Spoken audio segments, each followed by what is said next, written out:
Chris just logged on, so he'll be the host. But yeah, man, just lay back. We'll just chat, all that kind of stuff. So, and I know you got the questions that I sent you, obviously. Yeah. But before we do that, because some folks are going to watch this, like, can you just run through like what you're doing now, like what your gig is, everything that you do, and so that way people get to know you a little bit better. Yeah. So I basically just started a new gig about 2 months ago with the New Jersey Devils in the National Hockey League. I'm the head of, or the director of performance science and reconditioning. So it's kind of it's a new role here. It's sort of a role.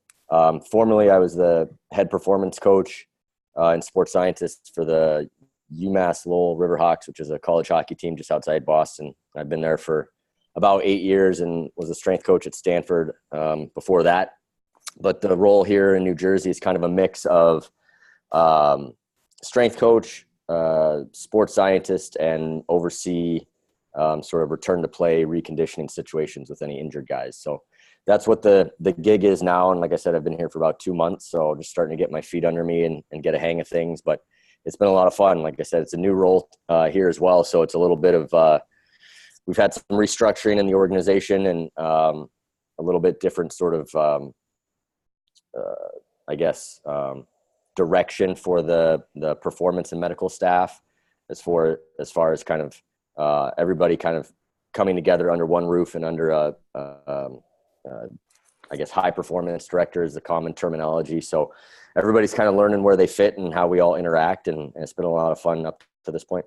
I would say you almost get to shape that a little bit more. And it's like, you're kind of the keystone between a lot of moving pieces almost. Yeah. It's keystone is maybe too strong a word, but it's a fun spot because I am kind of in the middle of sort of taking over the reins of the sports science stuff, which my now boss, who is Chris Stackpole, elevated from being the physical therapist and sports scientist into the director role. So sort of taking the sports science stuff on from that, taking over some of the former assistant strength coach's role from a reconditioning perspective and obviously from in the weight room perspective, and kind of putting all those pieces together and sort of branching across the divide and trying to sort of pull everybody together. And it's a team effort. We're all kind of on the same page with it, but it's been a lot of fun. It's awesome. It's a unique gig, man. So that's cool for you. That's very cool. Hey, Kirk, since you're actually here, do you just want to ask that question that you sent in, bud? Yeah. How's it going, Devan? Good. How are you doing, man? Good. Thanks for coming on. I'll be honest, I don't exactly remember what I asked, but I think it was something along the lines of. I can go look for you if you want. I think it was sort of two parts. One was, obviously, not most of us aren't dealing with professional athletes, but is there some, like from a sports science perspective, is there some like low hanging fruit or things that, like, I don't know, in my mind, sports science is sort of like we talk about analytics in sports. Like everybody always used to use stats and now they call it analytics because they're kind of like different stats and they're, more involved or things like that. But, is there some low hanging fruit from a sports science perspective that maybe we could be looking at for, recreational athletes, your weekend warriors? And then I think the other part was something along the lines of, if you don't have a lot of high-tech equipment, if you're dealing with what most of us are probably dealing with from an equipment standpoint, like, is there some things that you can think of or have seen being used from an analytics or data standpoint that, beyond just sets, reps, volume, that kind of stuff that most people have used for years that would be helpful to monitor? Yeah, for sure. Yeah. Sports science is kind of a broad term and nobody really knows what it means. To me, like the sports science beyond strength is just it doesn't even have to be technology necessarily, but it's just looking trying to dig a little bit deeper and use a little bit more information at hand to make more informed decisions. So with recreational athletes, depending on how often you're with them and things like that, very basic stuff like wellness questionnaires, survey type stuff, I think can be hugely beneficial. Not only for you as the coach to have a better idea of how your clients, your athletes are responding to training and where they're at any given day relative to all the other stress that goes on. But I think it really helps for a lot of people. It's almost like a food log. Like sometimes the biggest benefit from a nutrition standpoint when it comes to something as basic as a food log is awareness. Just people realizing like what they're, in that circumstance, what they're eating, what they're snacking on, like where calories are coming from. From a sports science standpoint, just a basic readiness questionnaire, wellness questionnaire helps people understand the things outside of training or outside of their recreational sport that may be impacting them. They don't notice. So I think that's an easy, low hanging fruit. Allows you also to kind of start to collect some, data, some information that will potentially shed light on some trends that, again, people, after the fact becomes very common sense. It's like, oh yeah, no shit. Like I didn't sleep well for 4 nights. And then like I, tried to train and I rolled my ankle, like, or whatever. I got sick. And it's like, yeah, that makes sense. But in the moment, you don't necessarily notice it. So it helps with that. And then I think basic stuff that is pretty widely available at this point, heart rate monitoring. We still use a ton of, or get a ton of data from basic heart rate monitoring with our athletes. I think it's an easy thing. It's a pretty common sense and pretty popular mainstream thing for recreational athletes to be able to utilize some of that and just do some basic, tracking or kind of paying attention to their heart rate response and things like that in training or even in competition. I think those are things that can help a lot. Okay. Yeah. Awesome. Thank you. Yeah. Any follow-ups to that? Kirk, you got everything you wanted? That's all I could have ever asked for. Wow. Another one that's really basic that we still do on the regular that I think has a huge bang for your buck that is relatively, cost efficient in most people's gym setting is like vertical jump testing on a just jump mat, or even using the just jump mat for like loaded power exercises from an intent standpoint. We'll do trap bar jumps a lot with our athletes, and I did them a lot at Lowell as well. And we'll just use the just jump mat to get just to get a height on their jumps. And it's amazing the difference in effort level and intent that even professional athletes that you think would be so dialed in, and they are, but when you get actual feedback from what you're doing with something as basic as that, even something as simple as that can be really beneficial. Okay. Thanks. Great stuff. Wes, I got a question. I was just going to say, do you want to ask your question? Perfect. Yeah, I was sorry. I was walking from the store back to the gym.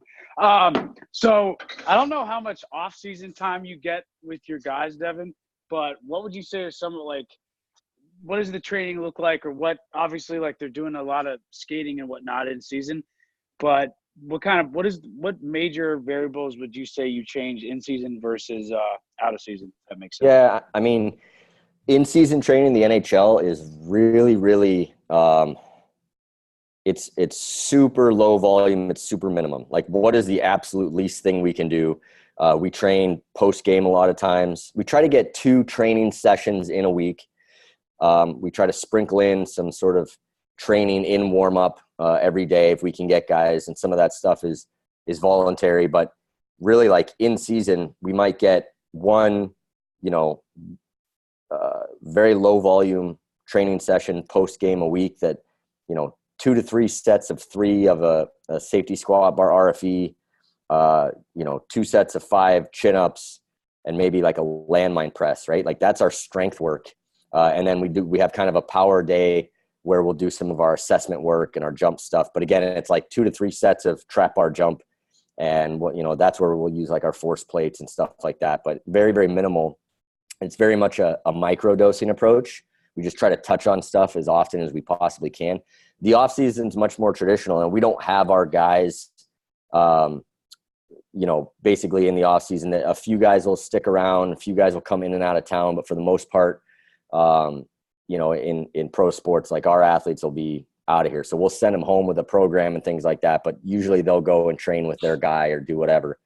But the training program that we'll design for each guy is a 4 or 5 day a week off-season training program. They're going to lift, they're going to sprint, they're going to jump, they're going to throw, all the stuff that we would do, all the stuff that I, did as a college strength coach. Like that's what training is going to look like.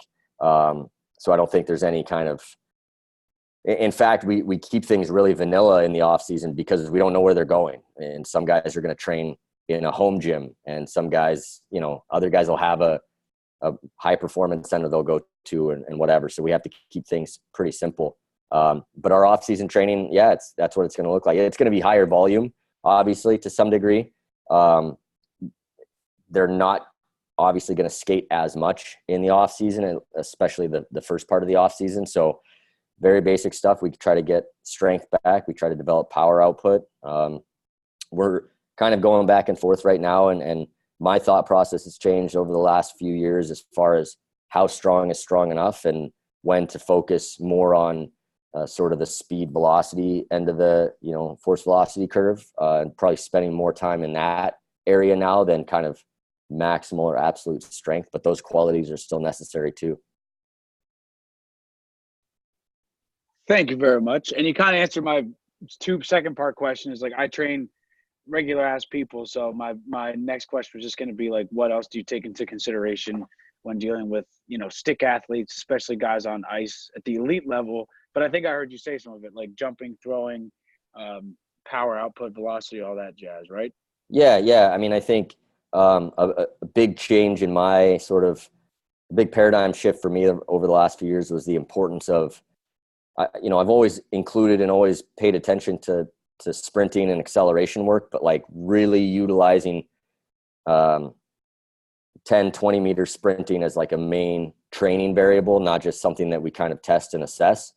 I think that has as much or more carryover than almost anything when it comes to key performance indicators on the ice, which for us is really speed development is one of the main things. And again, it'll depend. If we have a young guy that needs to put on mass, like that's a somewhat different program than a veteran guy that, is played in the league for 10 years and things like that. But the general qualities stay the same. We're probably focusing more on like horizontal power and like lateral loaded stuff than I maybe have in the past. So less vertical oriented squatting. We still split squat and stuff and all that stuff, but more like sled pushing, sled marching, broad jumping, lateral broad jumping, things like that. Thank you. Very cool. That the one part of your answer, Devan, raised a question for me. Like, how do you? So making the shift on like the strength and velocity curve. Like, when do you start to make that shift? How do you make those decisions? Like, just in general, however you can answer that question the best. I know I didn't phrase it the best, but yeah, no. So what we're trying to develop here, and so we're kind of part of my role, especially right now in its infancy, is to kind of develop some of these kind of systems and protocols and methodologies. But a lot of what I did at Lowell was to develop like what I would call like a power profile on guys. And I would try to figure out basically like the low hanging fruit was get strong, right? Like for almost everybody, especially developing athletes, like you get stronger, you get better.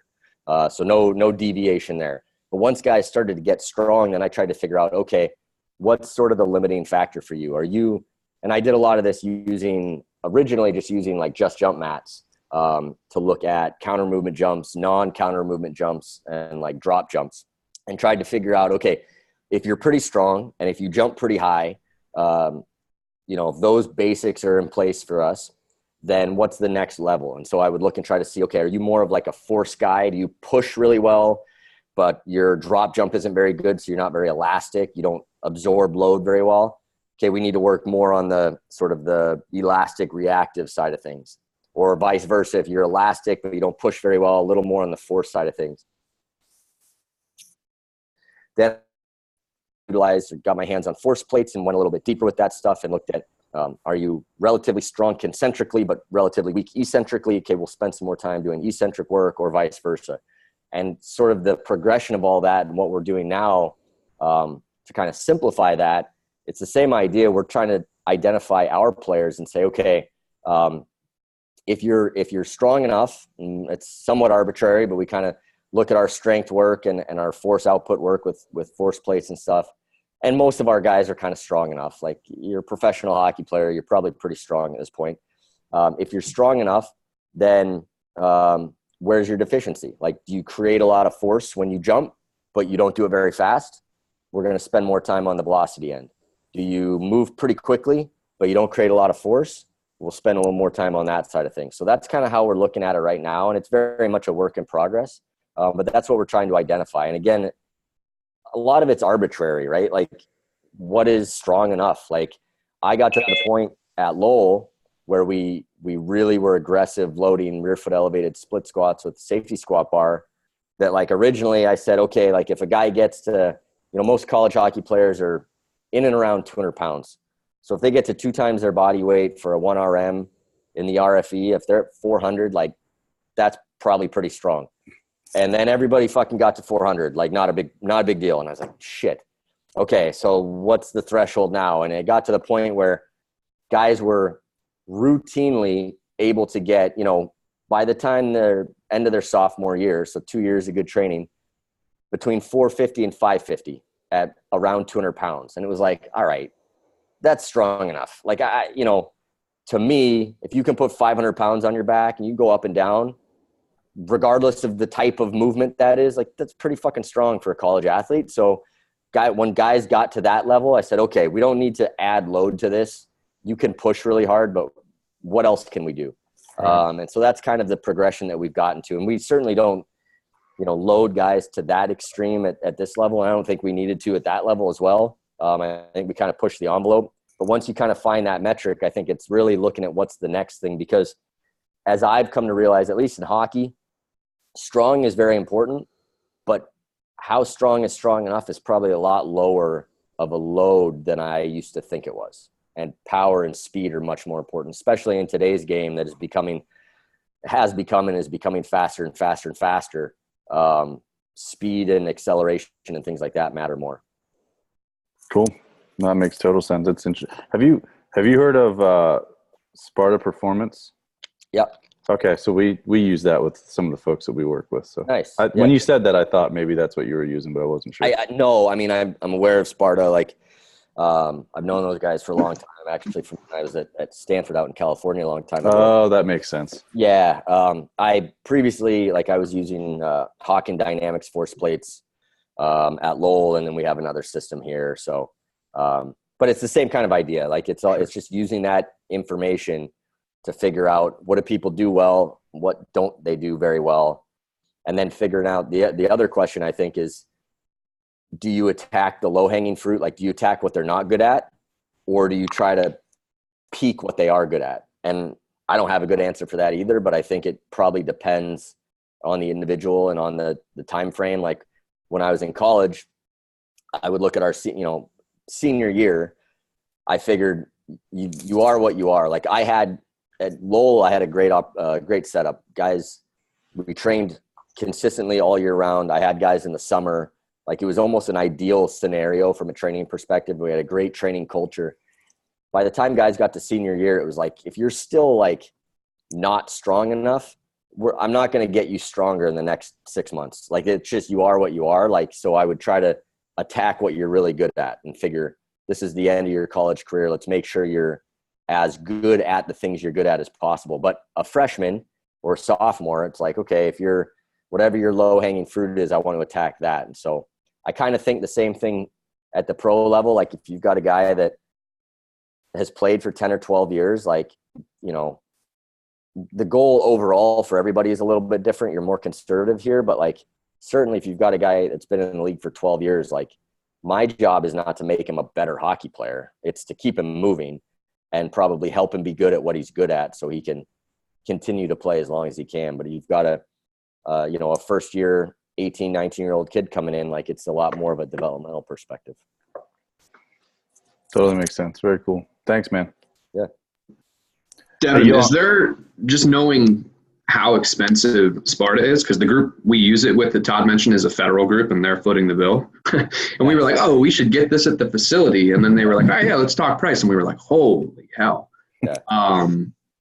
Is there something out there that you know of that would give objective data that would start to, I mean, I'm familiar with like push and things, but like we had a lot of problems with push, and like, is there anything out there that's pretty dependable that is a little more accessible to people?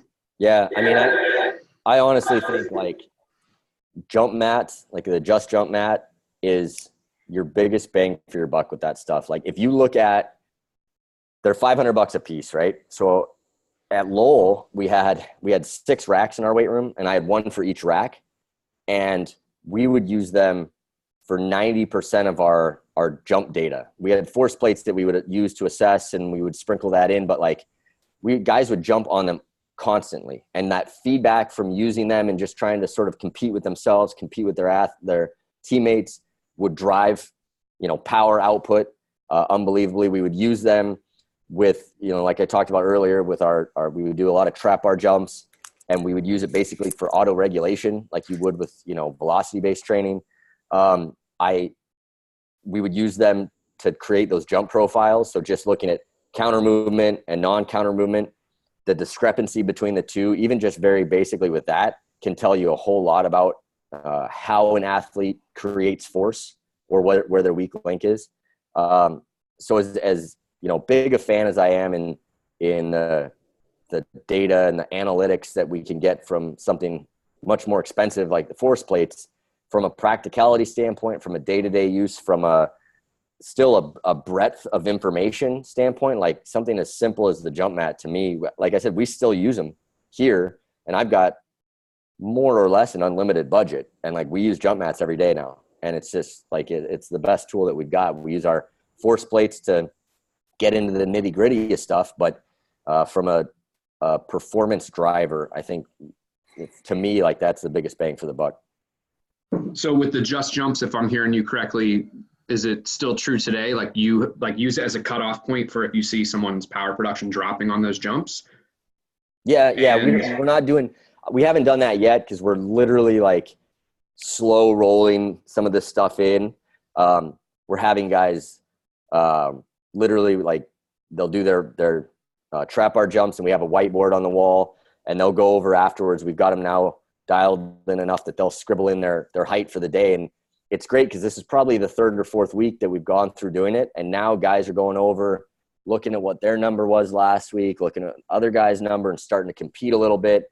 And that's really, like, to me, that's the biggest benefit to any of these tools, whether it be, gym aware or any velocity based training or anything, is it's not the data, it's the ability to drive that internal intrinsic motivation, that competitive nature in athletes, because that's where you really get development. Like that's, you tell somebody, it's like anything. You tell somebody, all right, we're going to do 3 sets of 5 hang cleans. And it's like, okay, I'll kind of go do it or whatever. You put a number up there and a speed, and you explain to them, hey, try to break this speed. This is where you're trying to get to, or this is what Johnny just did. All of a sudden, like, intent goes through the roof. Power output goes through the roof. And it's not because you're doing anything different. It's just something that's hardwired into any competitive person. They're trying to compete, and that's where the money is. That's awesome. Hey, dude.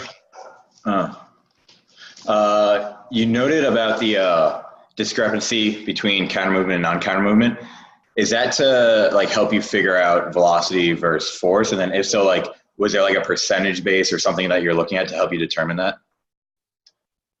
Yeah. So the first part of that question, that would help me identify, I guess, like which bucket a guy would be in, more of a force-based bucket or more of a velocity-based bucket. And in practice, what that would mean is, and what it means right now, like the only thing we're using that for right now is trap bar jumping.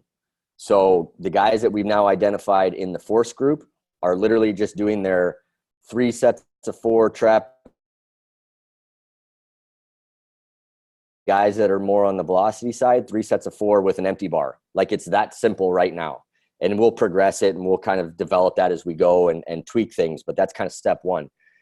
As far as the second part of the question, there's no like hard and fast sort of percentage or number. What I would look for in the college setting, if my athletes could counter movement jump on the jump mat 30 inches or pretty close to it, then I felt like their kind of global power output was good. That was 30 inches for our hockey players was a good number to reach.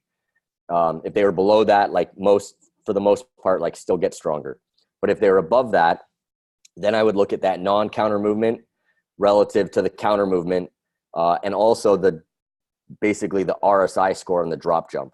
So if they jumped 30 inches in the counter movement and they only jumped like 22 in the non-counter movement, so like a squat jump, so there's no stretch shortening cycle, but their drop jump from a bench was like a 28, that would tell me, okay, a 2-inch discrepancy from counter movement to non-counter movement, or sorry, counter movement to drop jump is pretty tight. Like that's a tight discrepancy. You're very elastic. You absorb force very, very well. You're sort of you would watch a guy run around and he's a bouncy athlete, but he doesn't push well. He doesn't create force or concentric force. Vice versa, the opposite would be true. If you had a 30-inch counter movement, your non-counter movement was like a 27 or a 28, which would be very good. But your drop jump, looks like you're a sack of cement hitting the floor when you do that. Okay, you need some more elastic and sort of velocity-based stuff. And again, these are all rules of thumb. There's no like hard and fast. I think a lot of the area that people get confused or like thrown off by like sports science is that there's some magical book out there that has all of this information. And it's like, if this, do that. And the reality is that, like, that doesn't exist. It's just making it up. Like, I'm just a strength coach that started to look at some other stuff other than just the load on the bar. And all of a sudden I'm a sports scientist. Like, that's the difference. That's all it really is. So there was no hard and fast, but it was looking at a bunch of guys over time and starting to see just like, all right, a 5-inch difference is a pretty big difference. 2-inch difference, not much of a difference. So I would look at that and I would start to figure out what those percentages might kind of be, create some, heuristics and rules of thumb around that and start to attack it that way. But there's no exact number and there's no exact right or wrong either. Like, a lot of it to me, maybe I'm not a good sports scientist. I have no idea, but like it's using information to improve your gut feel a little bit.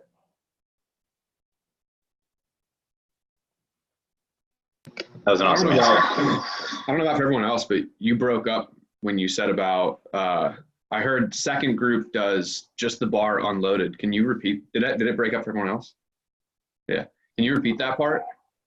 Yeah. So for our trap bar jumps right now, which is like our loaded power is what we're using for our loaded power exercise. Guys that need force. So when we looked at all our force plate jumps and our strength work, and they basically are just, they're not that strong, just basically. They're just doing their trap bar jumps with 95 pounds. And the guys that are really strong, but are not very fast or explosive, their rate of force development on our force plates is not very good. They're doing the same jumps. They're just doing it with an empty bar. So we're that simple, that vanilla right now. We want to progress that and sort of build that out, but it's literally kind of layer number one of starting to put guys in different buckets and individualize those things. Awesome. Thanks. You mentioned RSI too. I'm just not sure what that means. Sorry. Yeah. RSI is short for reactive strength index. And it is the combination of jump height and contact time. So when you do a drop jump,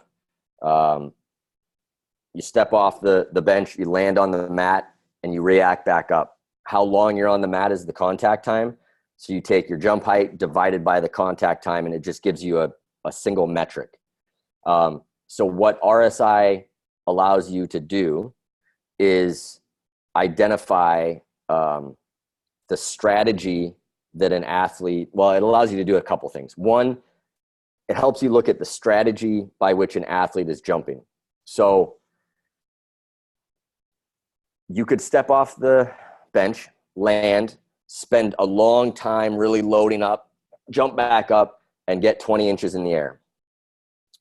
You could also step off the mat, step off the bench, barely touch the mat, and get 20 inches in the air. If you're not looking at the combination of height and contact time, all you know is 20 inches. You don't know how they did that.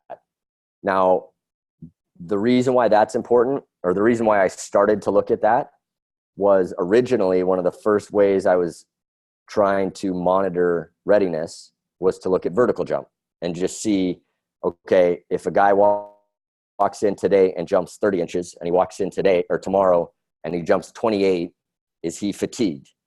And the problem that I found is that good athletes in the presence of fatigue will find a way to jump essentially the same height. So they'll still jump 30 inches even though they're a little bit tired. You'll have no idea. They'll just find a way to do it. But if you start to look at the contact time, they still jump 30 inches, but they spent longer on the mat. Their RSI score will be lower. So it helps you to identify the strategy by which they're jumping as well. So it's a little bit deeper look at jump data using something like a jump mat. I'll tell you, if anybody's interested in looking at that and they have a just jump mat, you have to buy a separate computer chip for it to be able to get contact time from a drop jump. So you got to email the company and ask for the plyo chip, and it costs like $40. You just slip it into the back. But a lot of people try it and they're like, I don't understand where contact time is. It's not on the little readout. And it's because you need a separate thing. Cool. Thank you.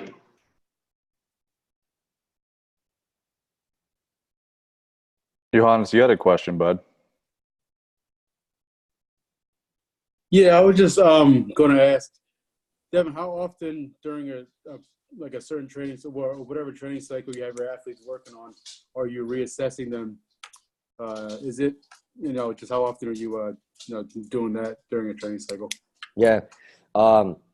So basically almost every time we train, one of the things that I started to do in the college setting, that I found was really beneficial from an assessment and a testing standpoint, was to find ways to build testing into training. I got away from the traditional kind of test day or test week like you would have in a lot of college sports, college strength and conditioning would have, and started to do these sort of jump assessments constantly. So, even before force plates, like we would have counter movement jumps and non-counter movement jumps on the jump mats built into training. And it would just be part of like a complex. So guys would go over and squat, and then, exercise B2 would be counter movement jump on the jump mat, and they would write in on their sheet whatever height they got, and they'd go do their dumbbell row or whatever, and then they'd come back and squat, and we'd get like 3 sets of jumps in every time we trained. They thought it was just part of training, like it was just an explosive complex with a loaded exercise. But I also got weekly data on, in that particular instance, their jump metrics. When we started to use force plates, kind of built it into the system the same way. So one of those 3 sets of jumps that would be in a typical exercise, they would do 2 on the jump mat, and then they'd come over and they'd go to the force plate and do 1 on the force plate. So in the college setting, I would get that stuff at, basically constantly. And we would do a lot of sprint work as well on laser timers, and same exact thing. We would record sprint data, 3-4 sets of 10-yard sprints every training set, twice a week when we would sprint. So you started to get a really robust set of data around whatever those important metrics are. And the athletes don't think of it as testing. It's just they're trying to beat their time. They're trying to beat their height, so they're competing. In the setting here, we're trying to do the same thing. We're basically once a week, after a day off. So we have two mandatory training sessions a week. One is post-game, depending on the schedule. And then the other one is the day after a day off. So we almost always have a day off every week. So whatever day that is, that's when we get our just jump stuff done with the trap bar jumps, and we get our force plate stuff done. And we have a couple of other little things we sprinkle in, but so we're trying to get those things routinely. So it's not just a one-off, in 2 months, what is your jump data look like or whatever, but we're trying to get it weekly so we can start to see fluctuations. Cool, man. Thank you.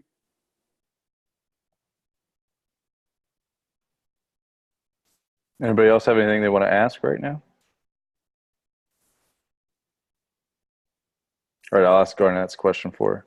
Cool. So Garnett wanted to know what challenges you are facing with professional athletes. Let me take that back. I did not read that sentence well. What challenges are you facing with training professional athletes that you may not have expected? What would surprise you? What would surprise young Devan, not that you are old now, the most about your current training beliefs, methodologies?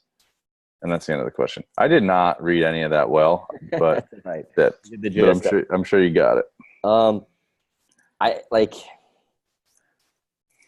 I'd like to say there's nothing that I didn't have any idea about, or no major things. I think I was very fortunate early in my career to, I worked for Garnett, was my intern coordinator when I first started at Mike Boyle Strength and Conditioning. And so that was just an unbelievable setting. I got to, had the opportunity early on in my career to help out at development camp for some NHL teams. So I got to see a lot of that stuff and got to know a lot of guys at this level. But I would say the schedule that we have here, again, not that I kind of didn't know what the schedule is, but just how chaotic it is and how hard it is to find training windows or windows of opportunity to train is just really, really difficult. From sort of an athlete training coaching perspective, most of the guys here want to train. We train, from what a lot of them have told us, we train more here than many other places that some of them have played at. We really have sort of a micro dosing approach, but even that, like I said, it's 2 times a week. And they're very short training sessions. So, finding those times is a challenge, and is definitely, you have to be creative with some things that way. I think one of the things that's maybe a little different that I didn't fully expect was the level of, autonomy from the perspective of what guys do from a training perspective when it's not like a team training session, like just warm-ups. So at the college setting, like I ran every warm-up was very structured, but it was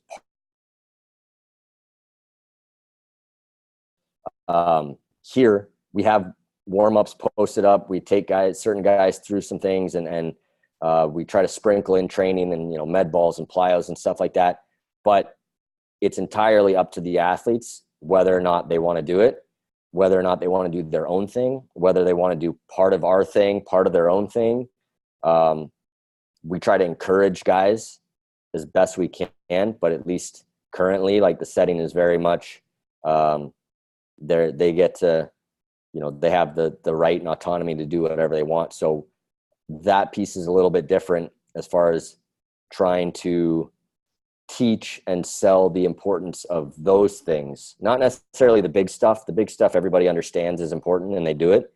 It's finding ways to convince them every day to come in and, do our, foam roll, stretch, and mobility work, and all that stuff. So that's what's a little bit different. Gotcha.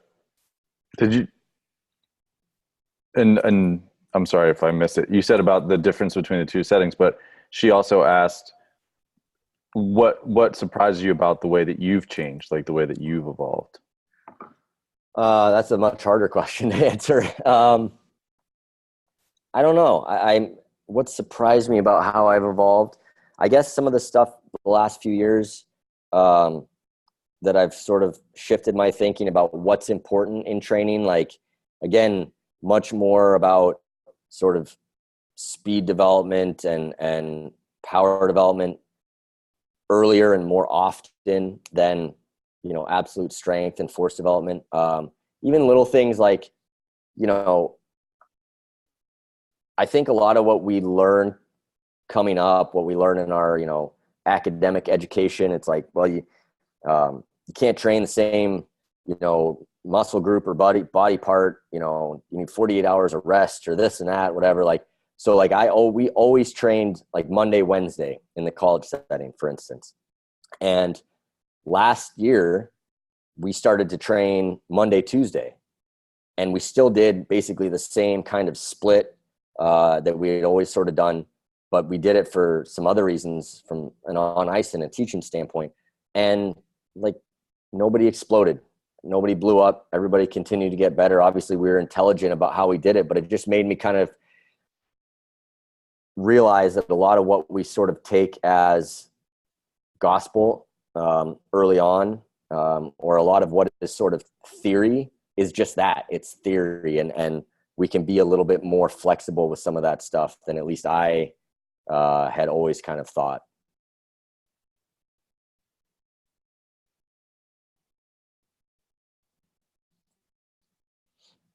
I just wanted to pause there for a minute, see what anybody would do. I just want to make it awkward.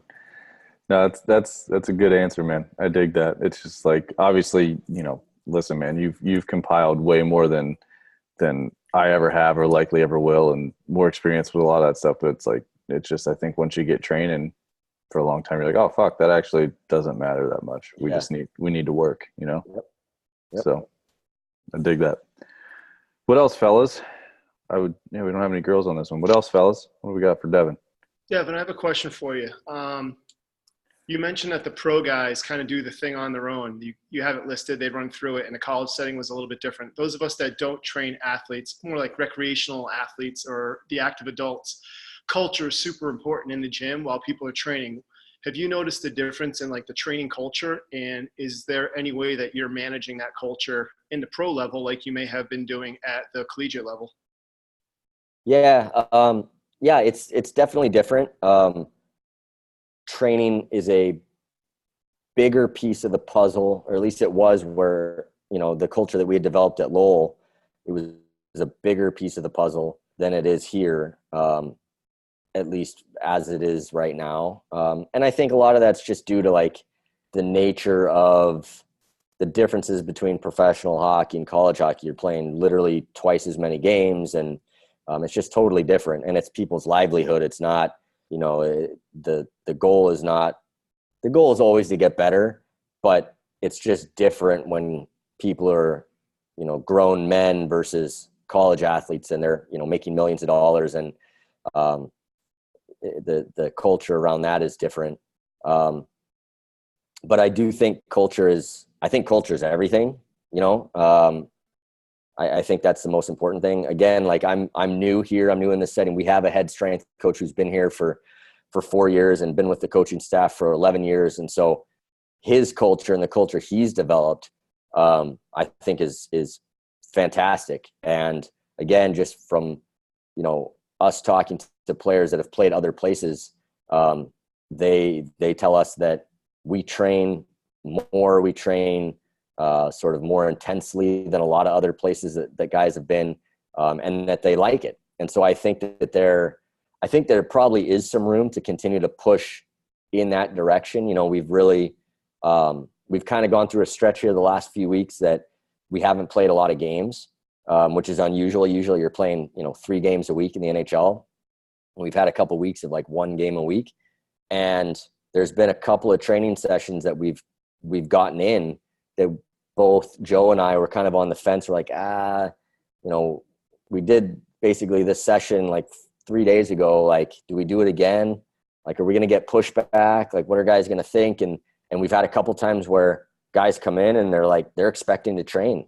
And there's been a couple times where we've set things up and they come down and we're kind of like a little on the fence. We're like, we're going to get pushback here. They're going to be like, all right, fuck, we just trained like 3 days ago. Like, we're doing this again. And we've had zero of that. Like, guys have come in, worked, been happy to work. So I think the culture here from that standpoint is really good, but it is just different. But again, a lot of that just comes down to the realities of the setting and the things, the hierarchy. Like in college at Lowell, we weren't ever a really talented program. We were good. We had success, but we had success because we had guys that developed and worked and got bigger and stronger. And that was a big piece of what made us us. And it's different here. Like it's in the NHL, it's different. They're all elite talents. You know what I mean? So it's the importance of training is just different to them and what they've been taught and sold on in the past. And so a lot of it for us is teaching them the why behind what we're asking them to do and relating that to what's important to them. Is that hard for you, being a younger guy in a professional setting where the guys are a little bit older, for them to get the buy-in? It's not been harder in the sense of like getting guys to buy in. I found that everybody's very receptive. In fact, that's probably one of the things that surprised me the most, in all honesty, is that guys are really receptive and do want to know why and are interested in training and working more than I thought some guys would be. I thought it would be a little bit more delicate and a little bit more, you hear horror stories about, egos in pro sports and things like that. And I haven't come across that. It's been the opposite. Guys have been more interested than I thought. So that's been sort of a pleasant surprise, I guess, in that they've bought into those things more than I thought maybe they would at this level.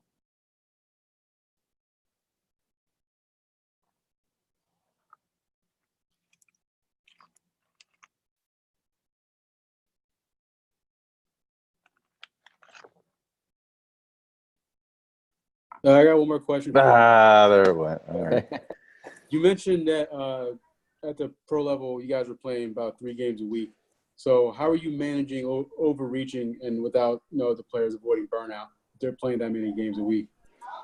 Yeah, so that's where a lot of our other sort of performance science and technology stuff comes in. We look at heart rate based metrics. We look at basically kind of GPS type information on the athletes. We can't do any of that in games. So we kind of make some guesstimates about what happens in games from a loading standpoint, but we track and monitor practices. We monitor subjective feedback from guys to try to paint a picture of where they're at from a fatigue and a readiness standpoint, and then work with the coaching staff and try to inform them and let them know what the pulse of the group is, and from that perspective, so that they can plan practices accordingly and things like that. Again, it gets, these last couple of weeks we've practiced a lot. And in how we're going to practice, how long, how hard. We're coming up on a stretch where we're going to play, 7 games in 11 nights or something like that. And we probably won't practice more than once or twice during that stretch. So we won't have a lot of input at that point in time. It's just wherever guys are at, you got to go play the game. So it just depends on where you're at, but we use a lot of the information that way to try to understand where guys are and know kind of when to hit the gas pedal and when to pull back. Cool, man. Thanks. Welcome. Appreciate it. I have a question. Sure. What type of strategies do you do with athletes that are injured? How do you deal with injuries? Yeah, so that's a big part of my role. Basically, I work hand in hand with the medical staff. So if somebody's injured, they're basically under the control of the medical staff. When they are at a point with whatever that injury is, that they can either continue to train or return to training, depending on what it is and how severe. That's where we start to cross over, and that particular athlete would start to work with me. And we're fairly aggressive. We try to keep guys training if they can and get them back to training as quickly as possible. to try to minimize the number of games lost from whatever the injury is. But it's very individualistic. Every situation is a little bit different. Every injury is obviously different. Even if it's the same type of injury, every athlete is going to respond differently or have different sort of constraints. The general goal is to do as much as we can without any kind of negative impact on the healing process and the rehab process.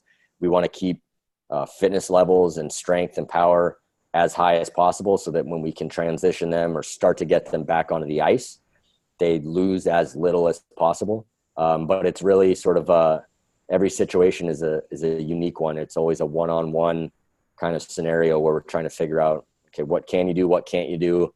What do you need to do? What's our time frame? If we have a long time, we might be able to look at it a little bit more developmentally.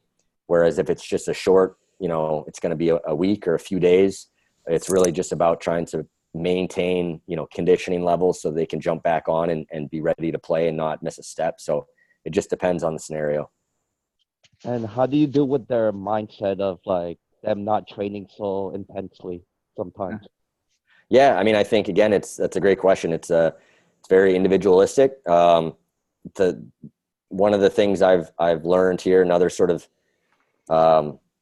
something I didn't know or expect very well, or at least to this point, and knock on wood, we haven't had a lot of injured guys, but these guys, they're professionals and they act like professionals, and they know where they're at and what the repercussions are and what it means for them to train, to not train. I haven't had to deal with anybody in this setting that's had a really long-term injury, but we have sports psychs and stuff like that on staff as well that would help out a lot with the mindset piece. But again, it's about communicating with those guys, finding out what they need, not just to get back or to heal, but also to improve, setting some benchmarks, being able to look back at our data from a benchmarking standpoint. And then again, trying to sort of dive into their competitive nature as athletes and get them to be self-motivated and really compete with themselves and push themselves to improve. All right, thank you. Yeah.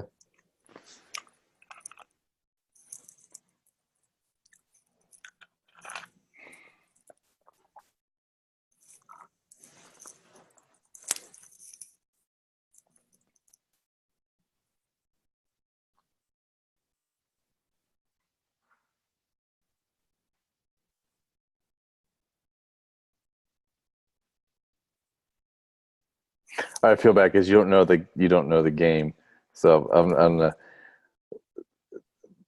over the past like few years, we have like a little running thing where it's like the awkward silence, Yeah. and we see how long we can run with it until somebody gets so uncomfortable that they have to break it.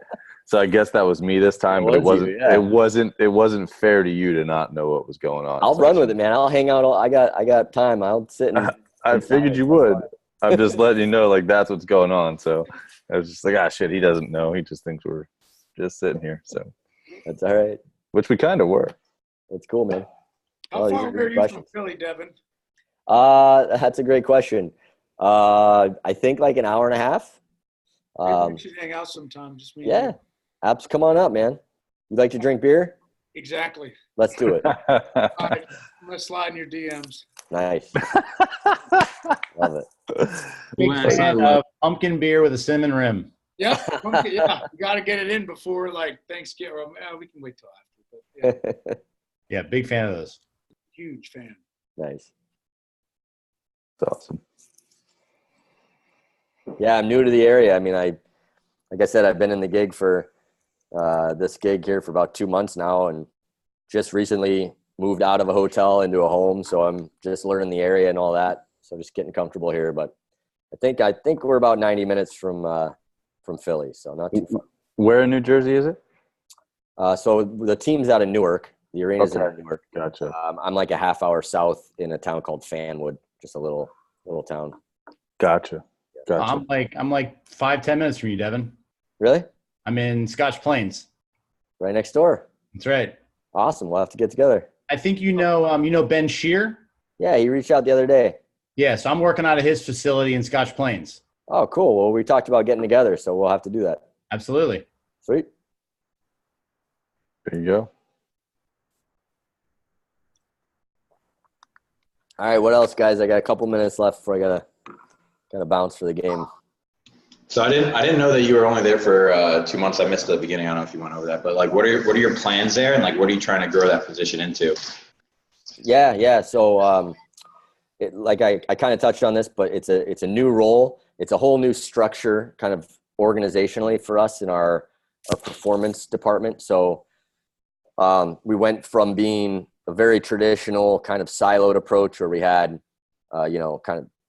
sports medicine, strength and conditioning, nutrition, sports psychology, to now having my boss's title is the vice president of player wellness or player health. So he's like the high performance director. He oversees everybody. We're all under the same umbrella.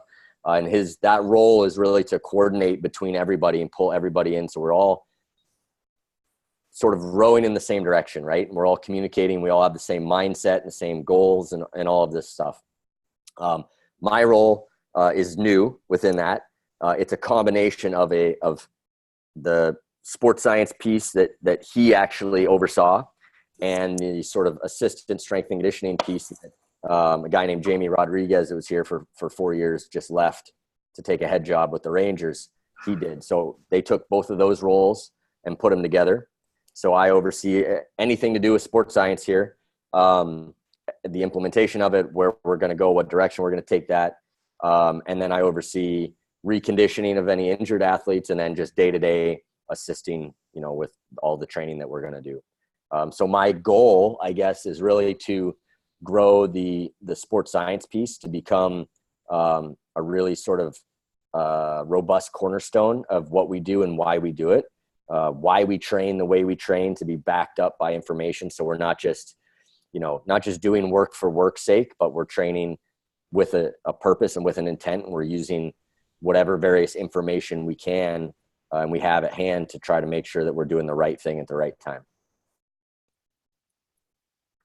Are a lot of other hockey teams doing the same kind of thing? Is that something that you guys seen, or was that just like you guys put that together? Yeah, it's a fairly unique and new setup. Most teams, do some type of sports science type stuff. Everybody kind of uses some sort of data. Not a lot of teams have sort of a dedicated person for that, and almost nobody has this sort of high performance team sort of organization in hockey. In a lot of other sports they do. Like, my boss came from the NBA, where he did that job in the NBA, and that's very widespread. And it's a model that has come from Europe, from like soccer and rugby, and from Australia.